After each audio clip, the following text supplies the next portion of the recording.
Kanchipuram వకుడా silks నాణ్యత మా ప్రాధాన్యత. మదీనాగూడ, మియాపూర్, హైదరాబాద్ లో త్వరలో శుభారంభం.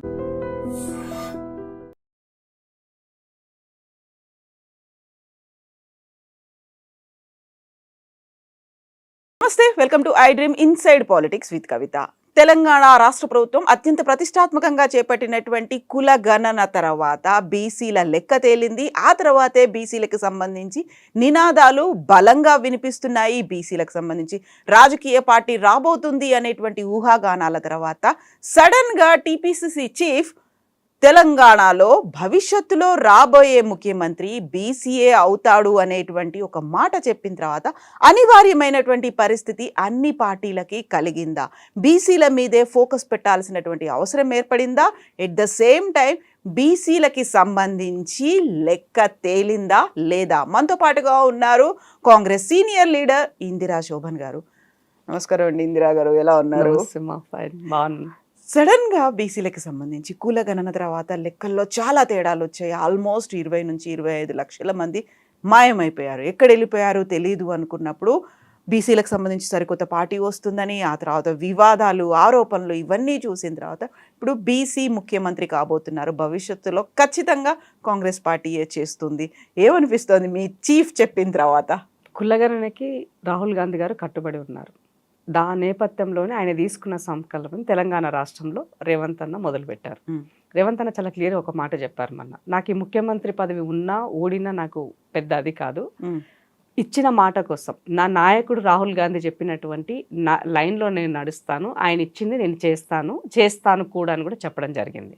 ఆ నేపథ్యంలోనే కులగణన చేపట్టినాము. ఆ కులగణనకు సంబంధించి ఈ మధ్యకాలంలో చాలామంది రకరకాలుగా అటు సంఘాలు అయి ఉండొచ్చు, విత్ ఇన్ మా పార్టీలో ఉన్నటువంటి ఒక ఎమ్మెల్సీ అయి ఉండొచ్చు, అలాగే ప్రతిపక్షంలో బీజేపీ బీఆర్ఎస్ అయినా మాట్లాడుతున్న విషయాలు కనుక ఒక క్లారిటీ ఇవ్వాల్సినటువంటి అవసరం ఉన్నది. మీ ఐ డ్రీమ్ ద్వారా ఇది ఎంత ఎక్కువగా సమాజానికి చేరితే బీసీ సమాజానికి అంత ఎక్కువగా ఉపయోగపడుతుందని నేను అనుకుంటున్నాను. ఎందుకంటే 2014 కేసీఆర్ గారు కులగణన చేశారు, సమగ్ర కుటుంబ సర్వే చేశారు. సమగ్ర కుటుంబ సర్వే ఆగస్టు 19వ తారీఖు నాడు చేసిన తర్వాత ఆయన చేసిన లెక్కల ప్రకారంగా బీసీలు 51% అని, అదే ఓసీలు 21% అని చెప్పేసి ఆయన ఓవరాల్గా ఈ మధ్య కాలంలో, అంటే ఎప్పుడు అధికారికంగా లెక్కలు చెప్పలే, ప్రజాసొమ్ముతో సర్వే చేసి ప్రజలకు లెక్క చెప్పలే ఆయన.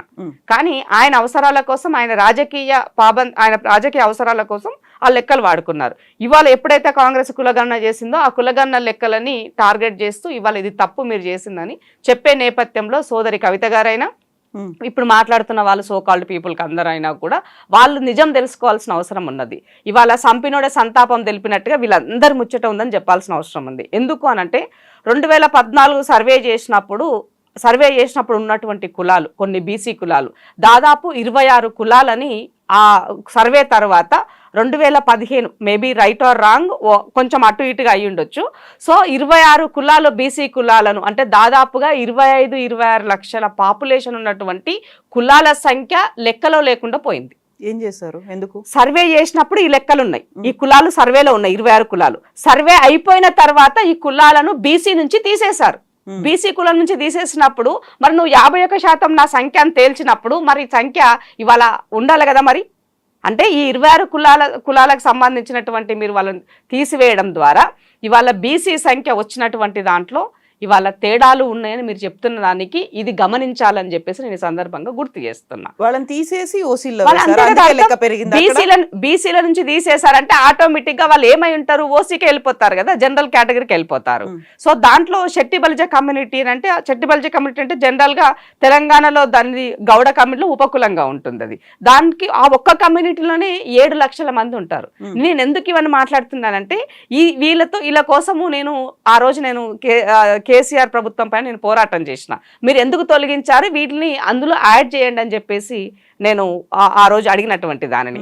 సో ఈ 26 కులాలకి సంబంధించినటువంటి దాదాపు 26 లక్షల వరకు ఉన్న ఈ జనాభా లెక్కలని కేసీఆర్ చేసిన సమగ్ర కుటుంబ సర్వే తర్వాత ఇవి లెక్కల్లో లేకుండా పోయినాయి. సో ఇవాళ వాళ్ళు ఏ కమ్యూనిటీలో ఎక్కడెళ్లారో, ఏం జరిగిందో, ఏమైందో అన్నది ఎవరికి తెలియనటువంటి విషయం. సో ఇవాళ మేము కులగణన చేసినప్పుడు ఆ కుటుంబ సర్వేలో చేసినటువంటి లెక్క ప్రకారంగా, మీరు చేసినటువంటి లెక్కల ప్రకారంగా మీరు ఇంకా పెరగాలి, మా అంచనా ఇంకా 20 లక్షల పైన రావాలి, మరి ఏమైందని మీరు వాళ్ళు అడుగుతున్న ఉన్నటువంటి వాళ్ళందరికీ సమాధానము ఇది అని నేను చెప్పదలుచుకున్నా. నిజాలు వాస్తవాలు తెలుసుకోండి. ఇవాళ బీసీలను తొలగించింది బీఆర్ఎస్ పార్టీ. ఇవాళ వాళ్ళని జిహెచ్ఎంసీ ఎలక్షన్ సందర్భంలో వాళ్ళందరూ సంఘాలు కనుక అంటే వీళ్ళంతా కూడా దాదాపుగా ఈ గ్రేటర్ హైదరాబాద్ పరిధిలో ఉంటారు ఎక్కువగా. సో అలాంటి వాళ్ళని వాళ్ళు వెళ్ళి కేటీఆర్ గారు మీటింగ్ పెట్టి అడిగినప్పుడు కేటీఆర్ గారు ఏమన్నారంటే ఇది జిహెచ్ఎంసీ ఎలక్షన్ ఉంది, నోటిఫికేషన్ ఉన్న సందర్భము, ఇప్పుడు మేము కలిపి చేయడానికి లేదు, నేను నాన్నగారితో మాట్లాడతాను, తప్పకుండా జిహెచ్ఎంసీ ఎలక్షన్స్ అయిపోయినాక చేరుస్తానని చెప్పినాడు. బట్ కేసీఆర్ గారు ఎప్పుడు కూడా దాన్ని ఇప్పటి వరకే వాళ్ళని చేర్చలే. అట్లాగే వాళ్ళు ఎక్కడున్నారో చెల్లాచెదరుగా ఉన్నటువంటి పరిస్థితి. కాబట్టి బీసీల లెక్క తగ్గిందని చెప్పడానికి, వాళ్ళ అంచనాలకు చేరలేదని చెప్పడానికి ఇది నిదర్శనం అని తెలియజేస్తున్నా. దీనికి భారతీయ జనతా పార్టీ ఆజ్యం పోస్తూ ఇవాళ సంఘాలను కానీ మాట్లాడుతున్నటువంటి ఎమ్మెల్సీ కానీ వీళ్ళందరూ కూడా బీజేపీ ట్రాప్లో ఉన్నారని చెప్పాల్సిన అవసరం ఉంది. ఇవాళ నిజంగా దమ్ముంటే బీజేపీ వాళ్ళకి ఒక దేశంలో మీరు కులగణన చేసి ఈ రాష్ట్రంలో చేసే కులగణన తప్పని తేల్చండి. మీకు ఆ దమ్ముందా? తేల్చమని అడుగుతున్నాం మేము. భారతీయ జనతా పార్టీ ఇవాళ కాంగ్రెస్ చేసినటువంటి లెక్కలు తప్పని చెప్తుంది కదా. మరి దేశంలో కులగణన మీరు మొదలు పెడితే ఈ రాష్ట్రం కూడా కులగణన కిందికి లెక్కకు వస్తుంది.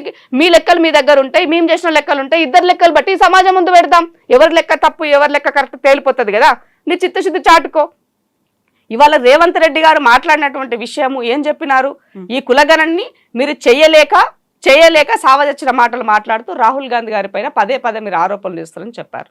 సో ఆ నేపథ్యంలోనే ఆ కంటెక్స్ట్ లోనే రేవంత్ రెడ్డి గారు ఒక మాట చెప్పారు. మోదీ గురించి ఒక మాట అన్నారు, అప్పటిదాకా లేదు బీసీలో తన కులం, సడన్ గా ఈ విషయాన్ని రేవంత్ అన్న కన్నా ముందు మా రాహుల్ గాంధీ గారు మాట్లాడినారు. ఏం చెప్పినారు? నరేంద్ర మోదీ నిజమైన బీసీ అయ్యుండినట్లయితే కులగణన చేసేవాడు, ఓబీసీలకి న్యాయం చేసేవాడు అని చెప్పాడు. ఈయన స్వతహాగా పుట్టుకతో వచ్చినటువంటి బీసీ కాదు, కన్వర్టెడ్ అంటే ఈయన లీగలీగా టెక్నికల్గా ఓసీగా చేరినటువంటి కమ్యూనిటీ అని చెప్పారు. కుల వృత్తులను బట్టి కదా మన యొక్క కులాలు ఏర్పడ్డాయి, కుల వృత్తులను బట్టి మన సంఘాలు ఏర్పడ్డాయి. ఇవాళ బీసీ సంఘంలో మరి వాళ్ళ మోదీ గారి కుల వృత్తి ఏంటో నాకు తెలియదు.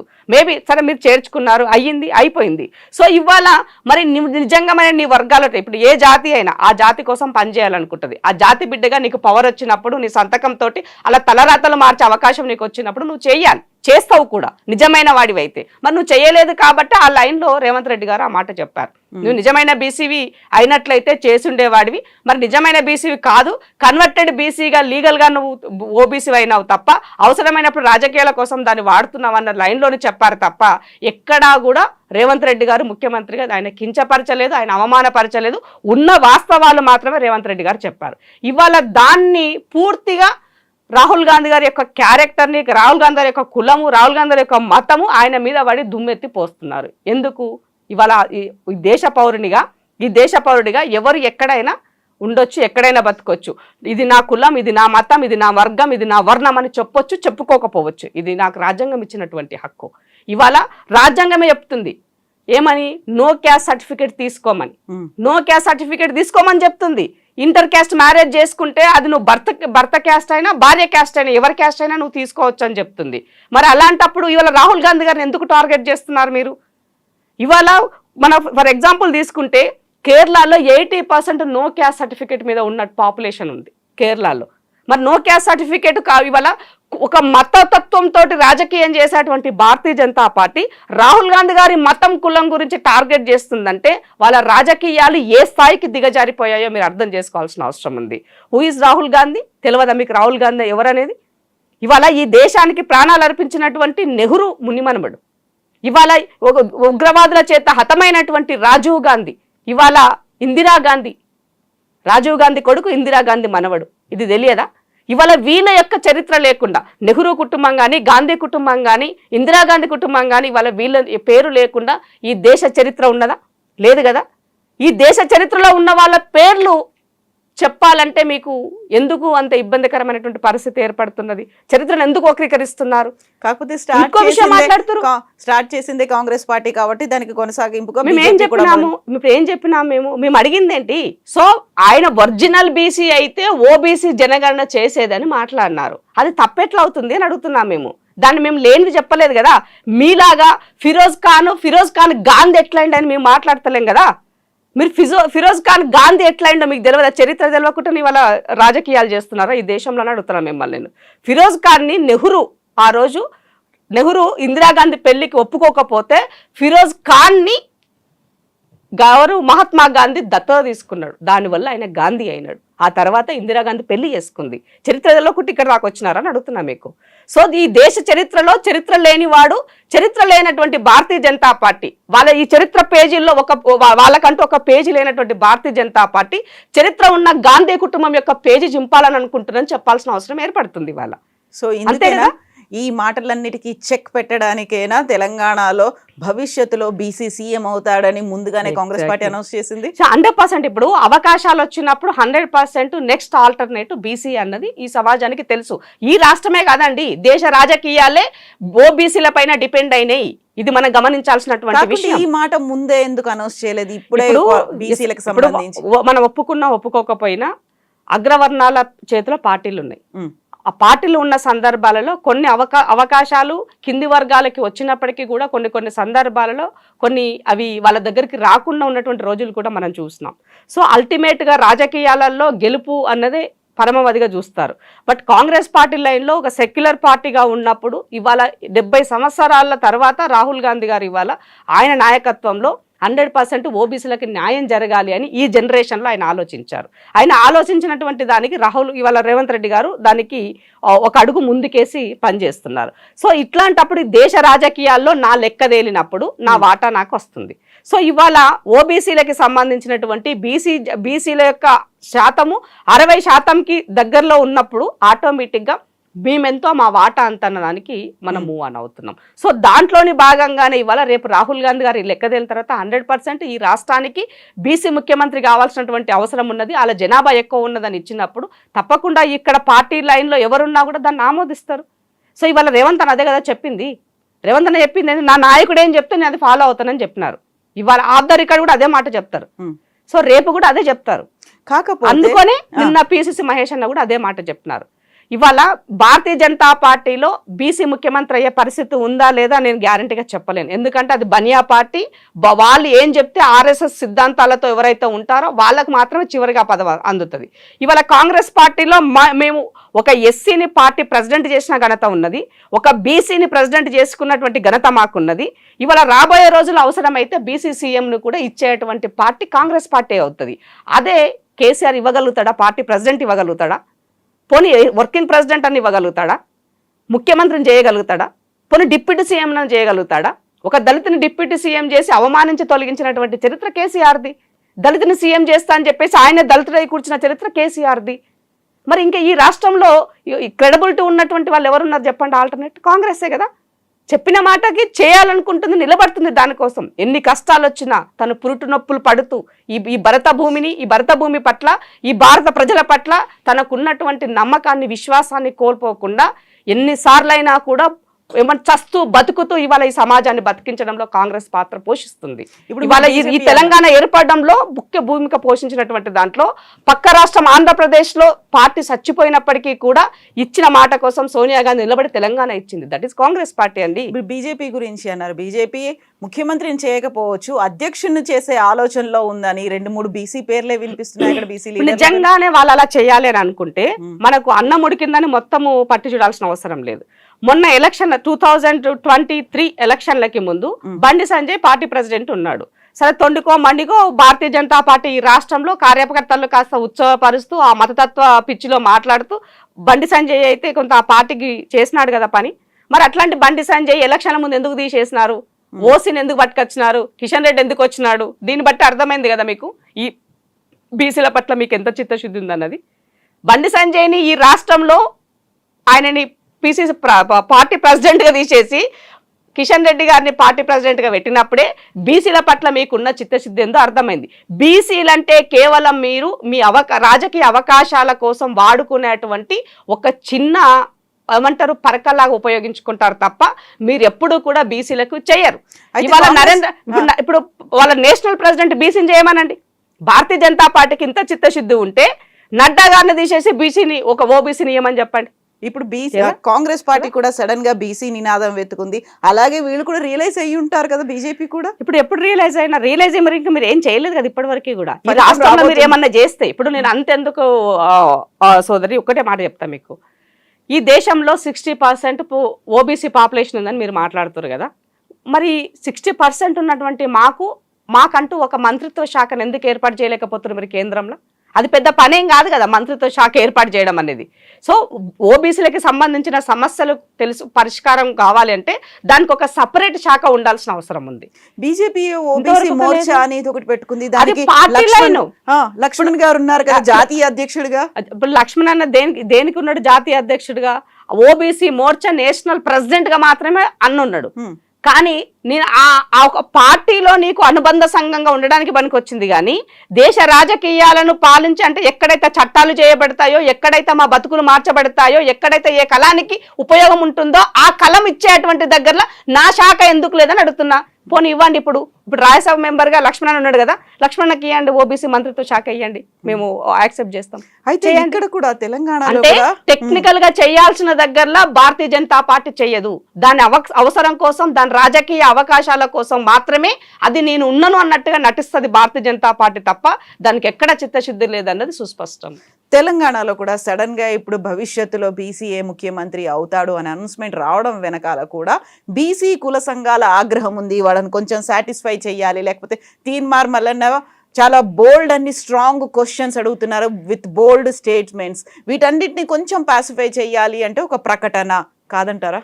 ఇప్పుడు తీన్మార్ మల్లన్న భారతీయ జనతా పార్టీ వదిలినటువంటి బాణం. కాంగ్రెస్ ఎమ్మెల్సీ అయినప్పటికీ నేను చెప్తున్నా, నేనే ఓపెన్ గా చెప్తాను మీకు స్టేట్మెంట్. ఆ దమ్ముందా చెప్పమంటే తీన్మార్ మల్లన్న కాదని. ఆయన ఒక బీసీగా ఉండే నీకు నిజంగానే న్యాయం చేయాలనుకుంటే, ఒక బీసీగా నీకు రేవంత్ రెడ్డి గారు నీకు ఒక అవకాశం ఇచ్చారు ఎమ్మెల్సీగా. ఆ ఎమ్మెల్సీగా అవకాశం ఇచ్చినప్పుడు నువ్వు ఎమ్మెల్సీ అయినప్పుడు చట్టసభల్లో మాట్లాడి చట్టం చేయాల్సిన దగ్గరలో నువ్వు మాట్లాడాల్సింది మాట్లాడకుండా బయట గాలి తిరుగుతూ గాలి మాటలు మాట్లాడితే అది యాక్సెప్టెన్స్ వస్తుందా నీకు? ఇప్పుడు ఇందిరా శోభన్ ఉన్నది, నేను బయట తిరిగి మాట్లాడితే నడుస్తుంది. నువ్వు చట్టసభల్లో ఉండేటివి కదా, చట్టం చేసే దగ్గర నువ్వు ఉన్నావు కదా, మరి నువ్వెందుకు మాట్లాడతలేవు అక్కడ అని అడుగుతున్నావు. నువ్వు చట్టం చేసే దగ్గర, చట్టం వ్యవస్థలో ఉన్నటువంటి దగ్గరలో, ఆ సిస్టంలో ఉండి పని తీసుకోవాల్సిన దగ్గరలో ఉండకుండా బయట ఉండి మాట్లాడితే కేవలం అది పొలిటికల్ స్టేట్మెంట్ గానీ చూడాల్సిన అవసరం ఉంది. అవి ఎవరికో లబ్ధి పొందడం కోసం నువ్వు మాట్లాడుతున్నావు చెప్పాల్సిన అవసరం ఉంది. ఇవాళ కాంగ్రెస్ పార్టీ లెక్కలు తప్పు చేసింది, ప్రభుత్వం తప్పు చేసిందని మాట్లాడిన దానికి ఇప్పుడు నీకు నేను సవాల్ విసురుతున్నా తీన్మార్ మల్లన్నకి. ఇవాళ 26 కులాలను తీసివేయడం ద్వారా మన లెక్క తగ్గింది, దాని గురించి ఎందుకు మాట్లాడతలేవు తెలియదా మల్లన్నకి? అదే క్యూ న్యూస్ లో కూర్చొని 100 సార్లు నువ్వు మాట్లాడినావు కదా, మరి తెలియదా ఈ విషయం? నీకు ఈ విషయ పరిజ్ఞానం నీకు తెలియకుండానే మాట్లాడినావా? దీని వెనక ఏదో కుట్ర జరుగుతుందని అర్థమవుతుంది క్లియర్ గా. బీసీల గురించి మాట్లాడాలనుకుంటే నిజంగా న్యాయం జరిగేటట్టు మాట్లాడండి, కానీ బీసీలను వాడుకుంటూ రాజకీయాలు చేస్తుంటే ఊరుకునే ప్రసక్తి లేదని తెలియజేస్తున్నాం. ఎవరు వాడుకుంటున్నారు ఇప్పుడు అంతే కదా. ఇప్పుడు ఆయన ఏంది బీసీల నాయకుడిగా మెర్జ్ అవ్వాలనుకుంటున్నాడు. భారతీయ జనతా పార్టీ మెప్పు పొందాలి, బీజేపీ ఇప్పుడు కాంగ్రెస్ పార్టీలో ఉన్నటువంటి ఓబీసీలని డివైడ్ అండ్ రూల్ పాలసీలో తీసుకురావాలన్న దాంట్లో పావులు కలుపుతున్నట్టుగా కనబడుతున్నది. ఇవాళ దాంట్లో కూడా పర్టికులర్ కొద్ది మంది వ్యక్తుల ద్వారా చేస్తున్నటువంటిది అనేది ఉన్నది. త్వరలోనే అన్ని బయటకు వస్తాయి. ఏది మనం దాన్ని ఇప్పుడు వేగంగా మాట్లాడటం అవసరం లేదు. మల్లన్నకి ఎక్కడుందండి క్రెడిబిలిటీ ఉందా అండి? ఇప్పుడు మాట్లాడిన మాట రేపే ఉండదు, రేపు మాట్లాడింది ఎల్లుండి ఉండదు. ఆయన ఎప్పుడు ఎవరికి ఉంటాడో తెలియదు. ఆయన అందరి దగ్గర సహాయం పొందుతాడు, కానీ తివారు వచ్చినప్పటికీ సహాయం చేసినటువంటి వాడికే వెన్నుపోటు పొడిచేటువంటి సిద్ధాంతము మల్లన్నది. మాట్లాడతాం బీజేపీ సంధించిన బాణం అని మీరు అంటున్నప్పుడు Congress party just show cause notice ఇచ్చింది, అది కూడా 10 రోజులు దాటింది, ఇప్పటికీ చర్య లేదు. షోకాజ్ నోటీస్కి రిప్లై ఏమైనా వచ్చిందా, లేకపోతే చర్యలు తీసుకోవాలా వద్దా అనే ఆలోచనలు, ఈ లోపే బీసీ ముఖ్యమంత్రి అవుతాడనేటువంటి ఒక ప్రకటన, అదంతే అక్కడికి సమస్యపోయిందా, చల్లారిపోయిందా? తప్పకుండా యాక్షన్ ఉంటుంది. పార్టీకి ఒక సిస్టమ్ ఉంటుంది, టెక్నికల్ గా జరగాల్సిన దగ్గరలో మూవ్ ఆన్ అవుతాయి. ఇప్పుడు ఆయనకు షోకాజ్ నోటీస్ ఇచ్చారు, నాకు తెలిసి అప్పుడు మొన్నటి కొరకేమో ఇచ్చినట్టుంది డేటు. ఆ లోపు ఆయన రిప్లై చేయాలి. ఆయన రిప్లై చేసిన తర్వాత మళ్ళీ కమిటీ కూర్చుంటుంది. సో క్రమశిక్షణ కమిటీ చైర్మన్, మా పార్టీకి సంబంధించిన జనరల్ సెక్రటరీ ఇన్ఛార్జి గారు, పీసీసీ గారు కూర్చొని మాట్లాడి దెన్ అది నెక్స్ట్ ఏం చేయాలి, ఆయన ఇచ్చిన దానికి సాటిస్ఫై అయ్యారా కాలేదా ఏముందని ఒక సిస్టమ్ పనిచేస్తుంది. కాబట్టి ఆ నేపథ్యంలోనే హోల్డ్లో ఉంటుంది. ఇప్పుడు జనరల్ సెక్రటరీ గారు కొత్త వస్తున్నారు కాబట్టి వచ్చిన తర్వాత తప్పకుండా కూర్చొని ఆయన పట్ల ఏం యాక్షన్ తీసుకోవాలో పార్టీ తీసుకుంటుంది. ఆల్రెడీ మన రేవంత్ అన్న కూడా మాట్లాడినారు. సో రేవంత్ అన్న మాట్లాడాడు, ఒక ముఖ్యమంత్రి స్థాయిలో ఆయన గురించి మాట్లాడినారంటే ఇవాళ ఆ సిస్టంలో ఉండి నువ్వు పనిచేసినావు. కులగన్న జరిగిన దగ్గర నువ్వు ఉన్నావు అక్కడ జరిగినటువంటి దాంట్లో. ముఖ్యమంత్రి చాలా నీట్గా క్లియర్గా క్లారిటీగా ఒక మాట చెప్తున్నారు, కులగన్న అనేదానికి అధికారులు వాళ్ళ ఇంటికి పోయినారు, అధికారులు వాళ్ళ ఇంటికి పోయినారు, వాళ్ళతోన వివరాలు సేకరించారు, అయిపోయిన తర్వాత వాళ్ళతో సంతకం చేయించుకున్నారు. సంతకం చేపించుకున్నటువంటి ఎవరైతే వెళ్ళే అధికారి ఉన్నాడో ఆ అధికారి డేటా ఎంట్రీ సందర్భంలో కూడా తను పక్కనే ఉండి డేటాను కూడా ఎంట్రీ చేయించారు. ఎందుకంటే రాసినప్పుడు కొన్ని పదాలు అక్షరాలు రాసిన వాడికి అర్థమవుతాయి, ఒకవేళ అటు ఇటు ఏమన్నా ఉన్న ఇబ్బంది అవుతుంది డేటా ఎంట్రీల ఉద్దేశంతో ఆ అధికారిని అక్కడే కూర్చోబెట్టి చేయించినామని ముఖ్యమంత్రి గారు చెప్పారు. మీకెవరికైనా అనుమానం ఉన్నా, సంఘాలకే కానీ ప్రతిపక్షాలకే కానీ ఎవరికైనా అనుమానం ఉన్నా కూడా పలానా మండలంలో పలానా కులము ఎక్కువ ఉండాల్సింది, మా దగ్గర కుల సంఘాల డేటా ఇంత ఉంది, ఈ డేటా ఎందుకు తగ్గిందని మీ దగ్గర ఏమైనా ఉంటే మా దగ్గర తీసుకురండి, మా దగ్గర మేము తీసుకున్న డేటా మేము ముందు పెడతాం, క్లారిఫై చేసుకుందామని చెప్పారు. ఇంతగా ఏమంటారు, మీకు ఏమంటారు దర్పణం ముందు చూపిస్తున్నారండి, అద్దం లాగా మీ ముందు కనబడుతుంది, అద్దం మీ ముందులాగా కనబడుతుంది, ఇది అద్దం కాదంటే ఏం చెప్తాం. ఇప్పుడు తీన్మార్ మల్లన్న చాలా తీవ్రమైనటువంటి పదజాలంతో రియాక్ట్ అయ్యారు, రెస్పాండ్ అయ్యారు, ఒక షోకాసు నోటీస్ ఇచ్చారు. అదే టైంలో ఆయన భవిష్యత్తు సీఎం అవుతాడు అనేటువంటి ఊహాగానాలు కూడా వినిపించాయి. At the same time Congress party కూడా బీసీ ముఖ్యమంత్రి, ఈ రెండింటిని లింక్ చేయొచ్చు అంటారా? ఇప్పుడు దానికి దీనికి పార్టీ లైన్లో ఉండి క్రమశిక్షణలో ఉండి పనిచేసేటువంటి కాంగ్రెస్ పార్టీ ఎప్పుడో ఒకసారి అవకాశం ఇస్తుంది, అది అందరికీ తెలుసు. ఇవాళ మహేష్ అన్న పిసిసి ప్రెసిడెంట్ కావడానికి 40 సంవత్సరాలు పట్టింది ఆయన రాజకీయ జీవితంలో కదా. క్రమశిక్షణ లేని వాడి కదా. సో మా పార్టీకి సంబంధించినటువంటి దాంట్లో పార్టీ పదవులు రావాలన్న కాంగ్రెస్ పార్టీలో చాలా అంటే వాళ్ళ ఐడియాలజీ ఏమున్నది, పార్టీ పట్ల నిబద్ధత ఏమున్నది, తన క్రమశిక్షణ ఏమున్నది అన్నది పార్టీ చూస్తుంది. సో ఇవాళ ఆయన first MLC, Congress party first MLC ఇచ్చింది, అది అయిపోగానే బయటికి వెళ్ళిపోయినావు, నీ అవసరం తీరిపోయింది, బయటికి వెళ్ళినావు, క్యూ న్యూస్ ద్వారా తిరిగినావు, అంతా అయిపోయింది. ఆ తర్వాత ఏమేం చేయాలో అవన్నీ చేసినావు, మళ్ళీ భారతీయ జనతా పార్టీ పోయినావు. ఆడ ఆ కేసుల నేపథ్యంలో ఆడ చేరినావు, నీ కేసుల నుంచి బయటకు రాగానే కేసీఆర్ నుంచి ప్రొటెక్షన్ కోసం మళ్ళీ కాంగ్రెస్ పార్టీలో చేరినావు, కాంగ్రెస్ పార్టీలో అధికారంలో వచ్చింది, ఎమ్మెల్సీ అయినావు. ఇవాళ నువ్వు ఎక్కడ అంటే నీకు ఎక్కడన్నా దానికి ఏదన్నా ఉంటే ఎవరన్నా మన గురించి ఆలోచిస్తారు కదా. సో మన గురించి ఎందుకు ఆలోచించాలా? అప్పుడు ఆయన మల్లన్నకున్నటువంటి ఆ అన్స్టెబిలిటీ, ఆయన పవర్ కాంక్ష అన్నది ఆయనని ఎలా పరిగెత్తిస్తుందని చెప్పాల్సి ఉంది. స్వార్థ రాజకీయాల కేర్ ఆఫ్ అడ్రస్ మల్లన్న, ఇంతకన్నా మించి ఎక్కువ నేను చెప్పాల్సినటువంటి అవసరం లేదు. సో సోదరుడు బీసీఏ ఎదగాల, కింది నుంచి వచ్చినాడు, అది నేను కూడా చెప్తా. కానీ ఆ ఎదుగుదలకు కూడా 10 మంది మనల్ని దానిని రిసీవ్ చేసుకునే విధంగా ఉండాలి. అన్నం పెట్టినోనికే సున్నం పెట్టే పరిస్థితి వస్తే ఎట్లా? ఇవాళ పార్టీ లైన్లో ఉండాల్సినటువంటి నీవు ఇవాళ నేను ఇంత చెప్పినాను, మీకు ఇంత డిస్క్రిప్షన్ నేను ఇచ్చిన, నేను పార్టీలోనే ఉన్నా, నేను ప్రభుత్వంలో లేను. నువ్వు ప్రభుత్వంలో భాగస్వామి, ప్రభుత్వంలో భాగస్వామి అయినప్పుడు నువ్వు ఇంకెంత బాధ్యత తీసుకొని పనిచేయాలి. ఇవాళ ఆ బీసీ చైర్మన్, ఇప్పుడు బీసీ మంత్రి ఎవరున్నారు? పొన్నం ప్రభాకర్ అన్న కదా, నీకు ఆ విలువ ఇస్తున్నారు కదా, నేను అన్ని మీటింగ్లు నిన్ను పిలుస్తున్నారు కదా. మరి పొన్నమన్న మన బీసీ బిడ్డలకు అన్యాయం జరిగితే చూసుకుంటూ కూర్చుంటాడా?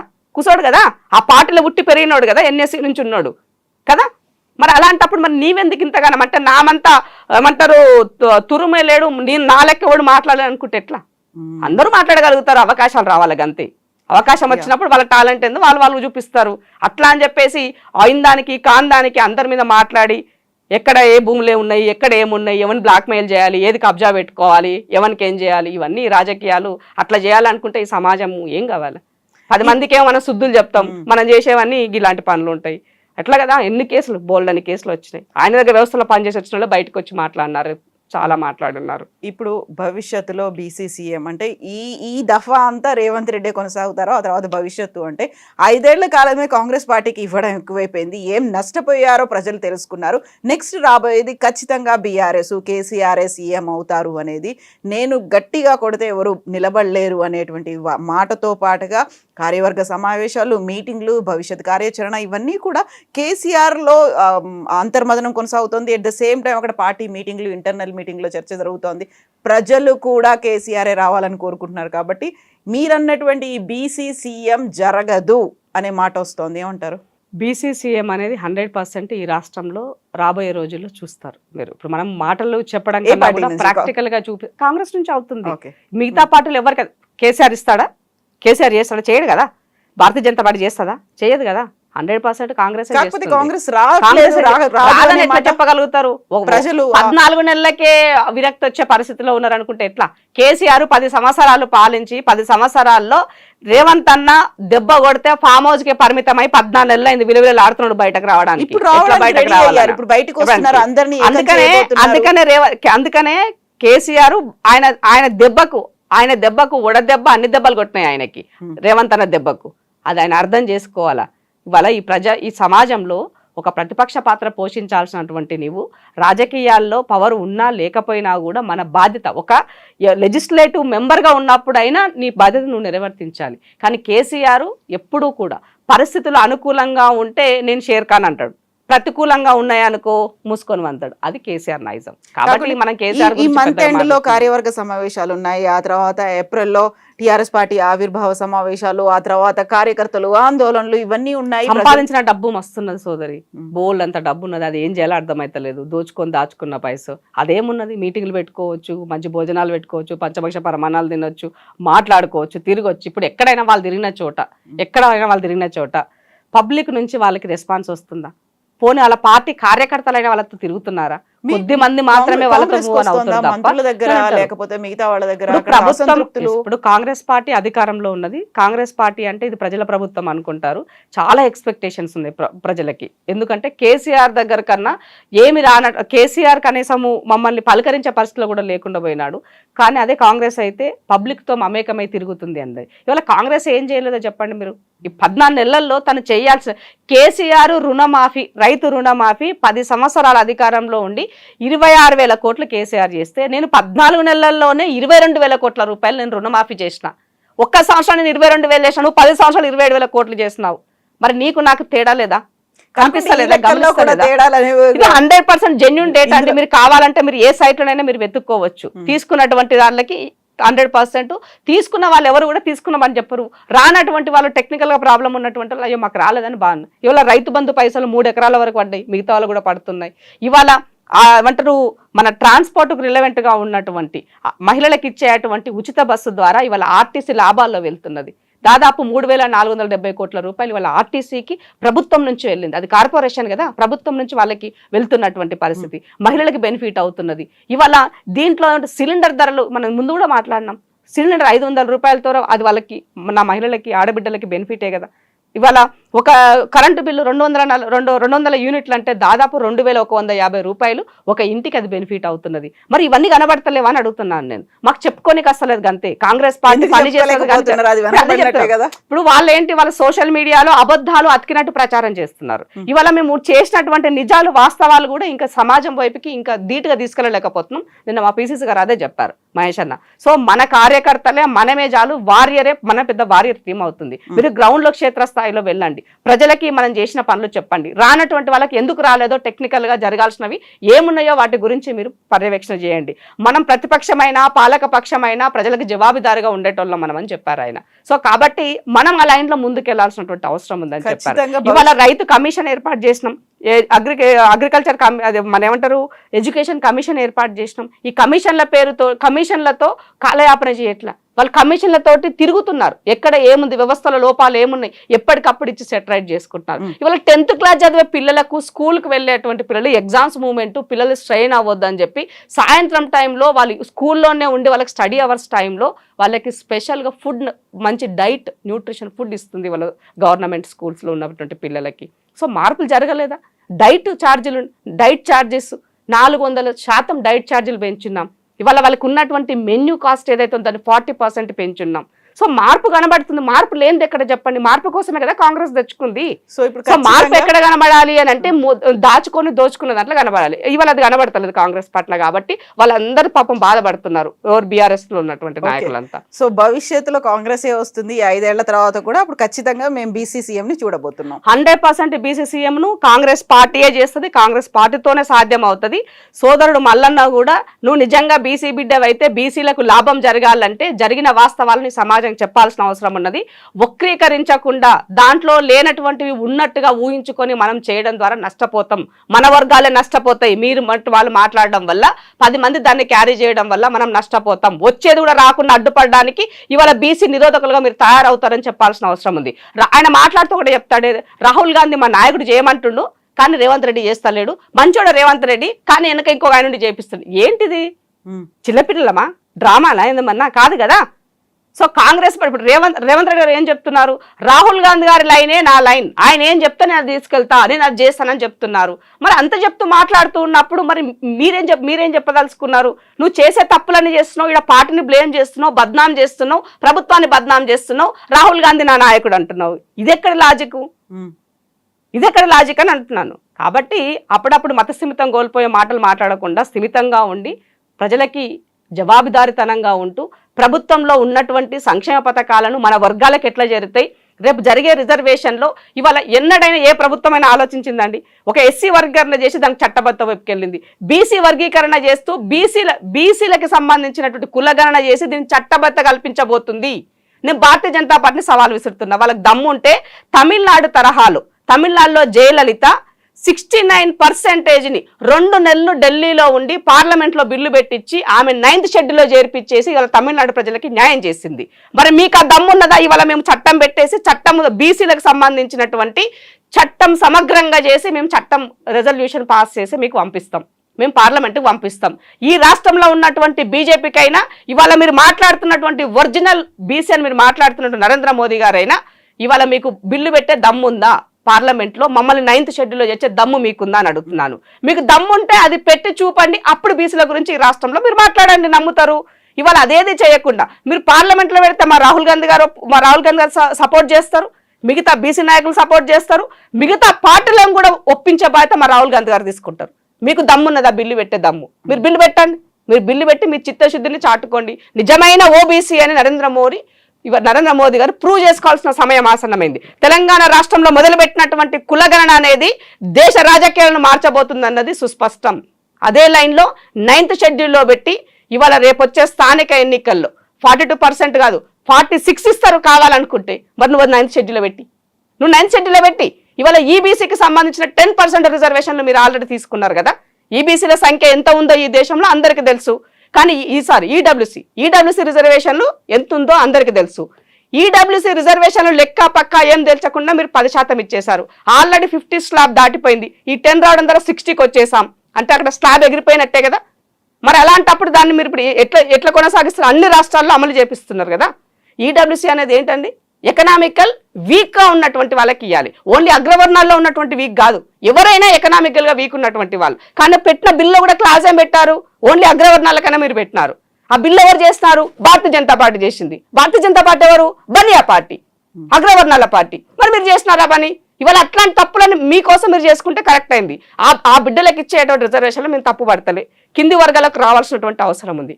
కానీ ఇవాళ ఈ దేశంలో 60% ఉన్నటువంటి నా వర్గాలకి నష్టం జరుగుతున్నప్పుడు నా వర్గాల పట్ల ఒక ప్రధానమంత్రిని అని చెప్పుకునే మీకు దాన్ని చేయడం కోసం మీకున్నటువంటి అభ్యంతరం ఏంటని అడుగుతున్నాం.